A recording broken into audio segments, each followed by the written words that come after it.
Okay, the dough has rested. I'm going to go ahead and shape it.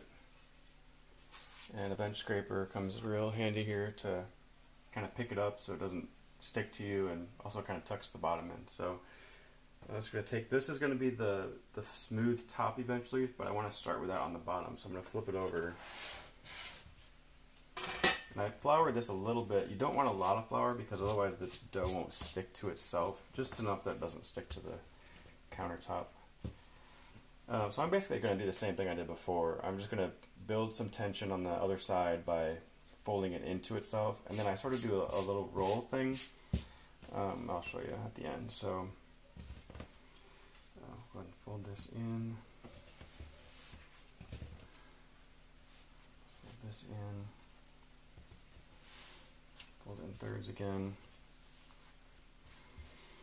And then this is kind of the main thing that I do is you kind of roll it between your hands, and what you're doing is you're pushing the sides under by pushing it against the table. So I'll do it slowly so you can kind of see I'm pushing it against this side by pushing it this way, and then I push it against this side like that. So it kind of pushes it, builds some tension on the top. Normally I do it kind of quick like this. You're just kind of rolling it around, but each time you push it, pushing against the opposite side to make it stretch right here. And just do that until it gets nice and tight on the top. If you do this a lot, you'll start to actually rip that tight surface that you made. There's a little bit right here. It's kind of starting to do that, and that's when you want to stop because you want it to be a nice tight surface there. So what I'm going to do is set this aside and let it sit for a couple minutes before I put it into the Banneton. Because we want that bottom where it's all kind of getting tucked under to sort of rest and be able to attach to itself. So I'll move that over here. You can kind of use this to push it under if it slipped when you moved it. So I'll just repeat the same thing with this one. I might do this one a little different. I'm going to try sort of like the stitching up sort of technique that some people use.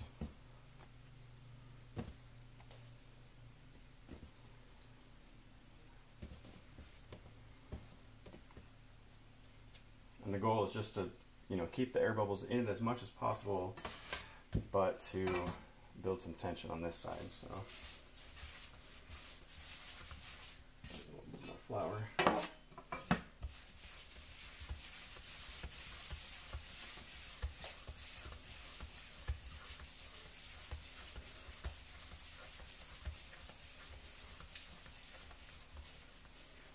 Nice little ball. And that one got a little bit tighter than this one. I might do this one a little bit more.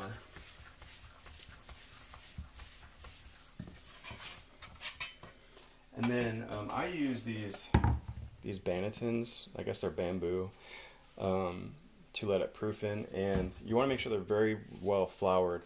Some of them have like a cloth or towel lining. Mine don't. You can put one in. I use a mixture of all-purpose and white rice flour, and I do this every time just because I don't want it to stick, because that's the worst. If it sticks when you're trying to turn it out, you're going to get a weird shape and it's going to get all broken. So kind of mixing the two different types of flour together. White rice flour works really well for keeping it from sticking. It's very not sticky, I guess. So I just do this while it's resting over there. Kind of rub it into the little cracks. And I dump the excess out. I don't want it like overly floury, just really well distributed.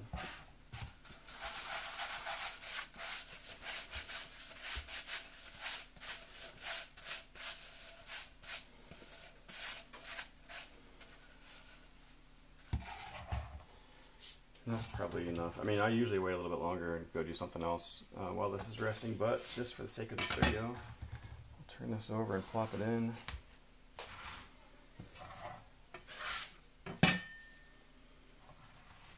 And then just to make it a little bit tighter, I sometimes do that little stitching thing on this. This is now the bottom of the loaf. So I'll kind of like go across and then pinch it together just to kind of help tighten up around the sides and the bottom. The more tension that you get, sort of the crispier and bubblier the actual crust will be when it cooks. Yeah, nice little bubble right there.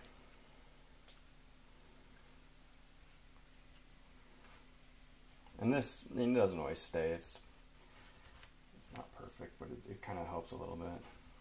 Keeps it from spreading out too much. All right, and then a little bit of flour just so the towel doesn't stick to it.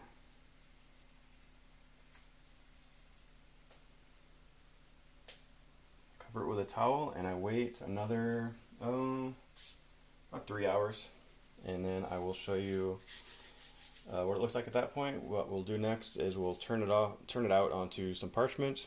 We'll score it and put it in the oven.